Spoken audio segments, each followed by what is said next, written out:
7 ilin həsrətindən son qoydu. Balacamız da olub, gözümüz aydın olsun. Təbrik edirəm. Böyük oğlan olsun. Sağ olun doktor. Təbrik Çok sağ edirəm. olun. Öskürür bu gel.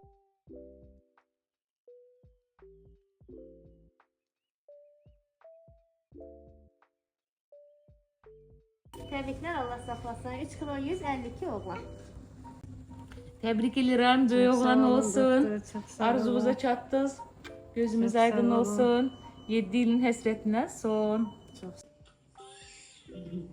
Bu sizin oğlunuzdur. Təbrik edirəm. Gözünüz aydın olsun. Böyük oğlan olsun inşallah. Очень спасибо, очень. Ya, очень simpatичным. Yoldaşı kimdir? Ben. Siz, ha, söz verin. Siz? Kardeşim.